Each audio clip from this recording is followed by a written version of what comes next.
What's up, Geminites? It's your boy Gem Mint. We're here with today's new comic book day reviews. It's Wednesday, February 12th. We're going to do it spoiler free, so stay tuned. They can't stand it. Comic flow, they can't stand it. I'm incredible, unforgettable. Something like Mint Collectibles. Alright guys, this episode is sponsored by ThatSpiderManBooth.com. We've partnered up. We've been doing this for a few months. They have a $30 mystery box where you can get 5 comics of greater or equal value. If you use the code GEMMINT, you get $10 off as a one-time per use. The current grand prize is this Batman Adventures 12, graded at a 9.0 by CGC. This is the first comic book appearance of Harley Quinn. One lucky box is going to have this in there. This box runs from today, Wednesday the 12th, until this Saturday. So go ahead and hit ThatSpiderManBooth.com. Use the code GEMMINT, get yourself $10 off. Before we get started with the review, make sure to hit that subscribe button down below, hit the like, and hit the notification bell. We're giving away this second printing of the Uncanny X-Force Omnibus by Rick Remender. Stay tuned at the end of the video for details on how to enter. Alright guys, first up, my comic shop was missing a box from Diamond, so the following titles I did not get: Doctor Strange, Surgeon Supreme Issue 3, Hawkeye Freefall 3, Iron Man 2020 Issue 2, Bloodshot, I think it's Issue 7, and Nebula Issue 1, which I really wanted to give a shot. I don't know if I'm going to get these later on in the week or maybe just by next Wednesday, and I'll have them in next week's reviews. First up, huge shout out to Marvel. They sent us 2 copies of this new miniseries, Gwen Stacy. The original cover is this awesome Adam Hughes cover, and then we have the J. Scott Campbell variant. So this was one that I was going back and forth on whether I was going to put it on my pull list. I was going to, just to check it out. This takes place around the events of Amazing Fantasy 15, but it's from the perspective of Gwen Stacy, who's living with her father. She's kind of a daddy's girl, recently lost her mother. She's kind of picking up the motherly mantle, bringing in Captain Stacy healthy food to his work, studying at his job, and basically kind of helping him with his detective work, or kind of, I don't know, doing a father-daughter kind of thing. I really like this universe of early 60s Spider-Man. You have the Enforcers, if you remember that like ragtag group of villains that end up working for Green Goblin. Basically, the plot is Captain Stacy gets framed for a murder, and he can't really defend himself because the bad guys are threatening to hurt his family, so it's up to Gwen Stacy to clear his name. We get cameos from Peter Parker, obviously, little name drops of Flash Thompson. It seems like it's going to be a pretty fun 5-issue miniseries, so if you love Gwen Stacy, if you love 60s Spider-Man stuff, you might want to check this out. Alright, and we're getting some Image titles early as well. We read 2 issues. We have 20XX by Jonathan Luna and Lauren Kelly. This was issue 3. I thought it really picked up from the second issue. You basically have our main character here. She's training and she's learning her powers as a sim, and she's trying to control her telekinesis. She's very scared that she's going to accidentally explode somebody without meaning to. So we get some more development in that kind of training aspect of this. I liked it because issue 1 was a banger. Issue 2 was like wordy as hell, and now issue 3 is kind of picking back up, so I was digging 20XX. The second book I read was The Clock, issue 2, and I was trying to remember, like, what the hell was issue 1? And then as soon as I started reading it, I remembered. This is this world where we're weaponizing cancer. These scientists are experimenting with this form of cancer, and the main scientist, his wife dies of this cancer.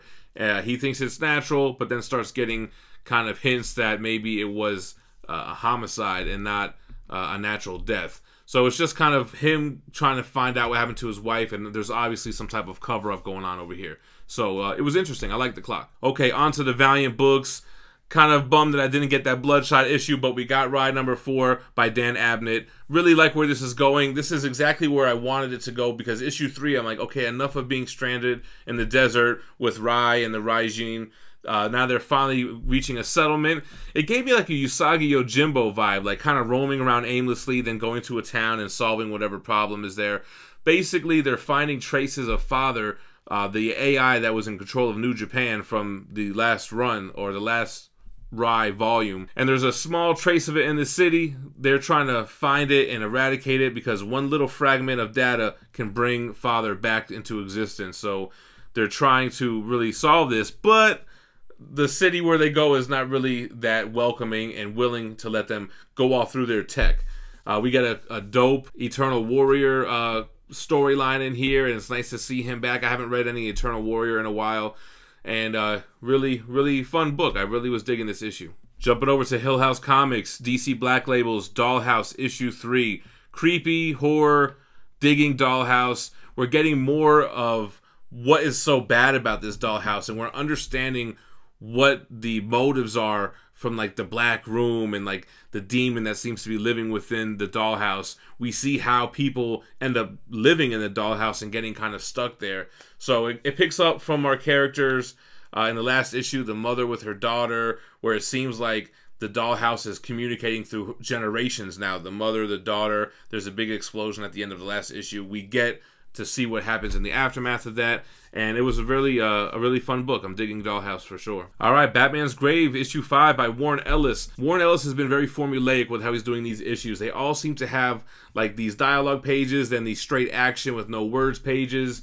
Basically, Batman is on this investigation. He goes to Arkham, so you have a prison scene. He's basically trying to confront the killer and figure out what his motives are. Still kind of really unclear of the overall story here, but it was a fun read. All right, the last DC book is Batman Pennyworth, Rest in Peace, issue 1. This is a James Tynion, the 4th book, but there's also multiple creative teams, because what you have here is basically the Bat family coming together to mourn Alfred's death, which happened during City of Bane. And then you get all these little kind of callbacks to Alfred through all the different Robins, through Batgirl, and there's different creative teams that do a little 2 or 3 pages from their perspective on their like best moments with Alfred.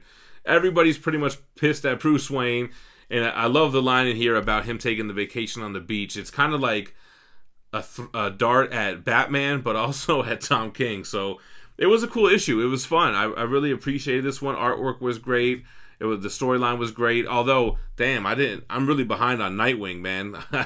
But you know, if you're not reading Nightwing, you can kind of piece it together. But I was like, what happened to Dick Grayson? All right, X-Men issue 6 by Jonathan Hickman. I really love this Mystique cover. It was a Mystique issue, and I love the callbacks to House of X. I don't know if it was issue 1 or 2. And remember when we had those first interactions with Mystique, and Professor X was trying to get her to do something for the good of doing it, and she kind of throws it right back at him. Well, we kind of get that here, and it seems like Mystique, man, she might not really be as on board with this whole Krakoa thing as it seems, or like everybody else is. Very cool to kind of see the other side of what happened during the events of House of X. It was a great issue. All right, X-Force number 7. Man, this was a Domino heavy issue. Kind of a goofy cover, but it makes sense. And Domino is not the same ever since she was rescued, man. If you remember back in the earlier issues, Wolverine and a couple other people had to bust in and rescue her. They were peeling her skin off and trying to use it to create other creatures and soldiers.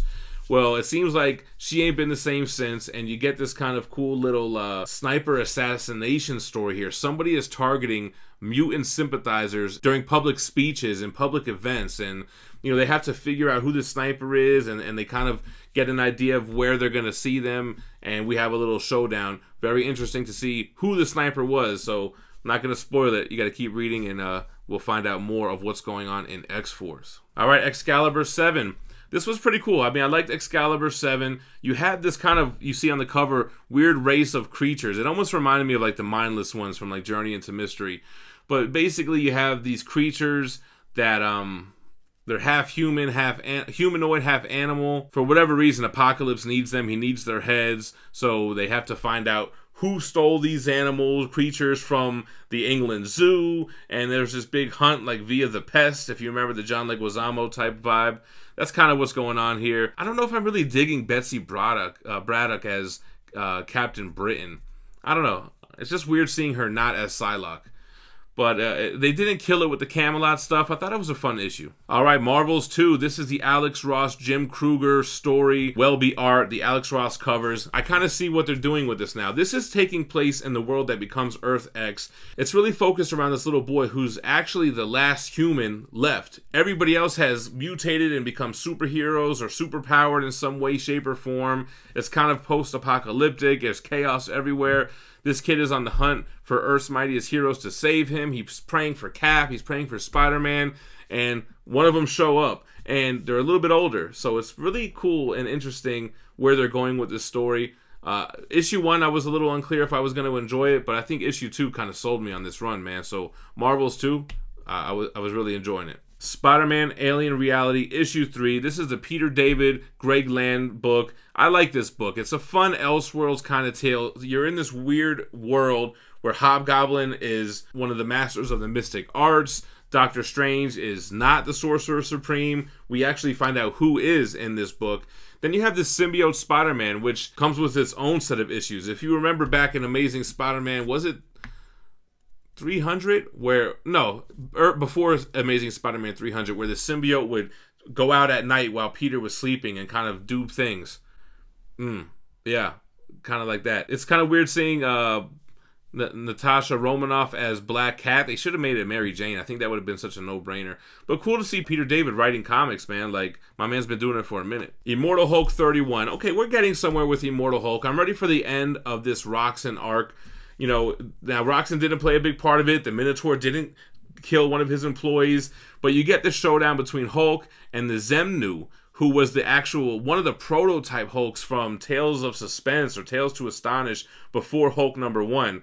And it's interesting what they're doing with this creature. He's like an abominable snowman kind of a creature, but he kind of messes with people's minds and implants himself into your memory as somebody that you know and love, and you love him out of nostalgia. And it's kind of like things that you remembered good in the past now has him incorporated into it. So that's why you love him and trust him.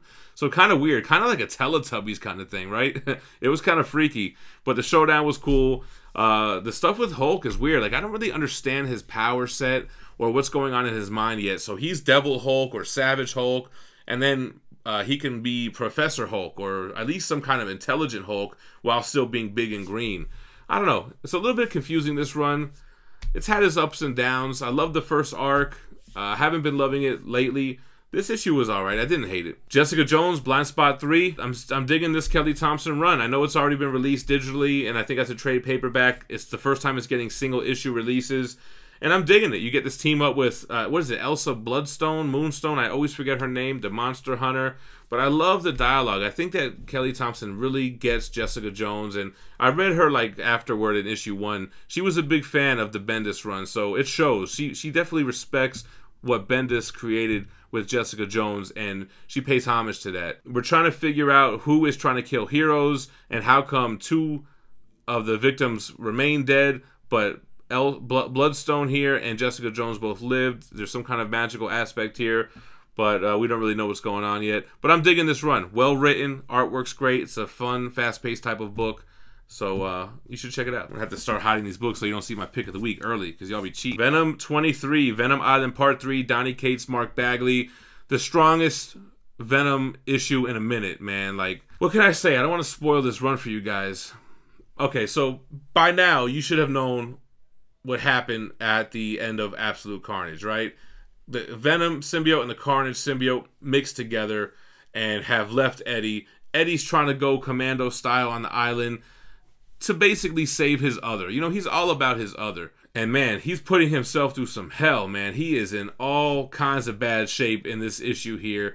And it ends...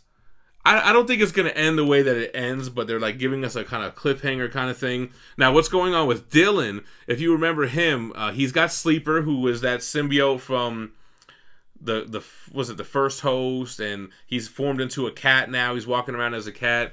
And Dylan's got this little piece of Carnage, man. This was from that one shot that I did a review on a week or so ago.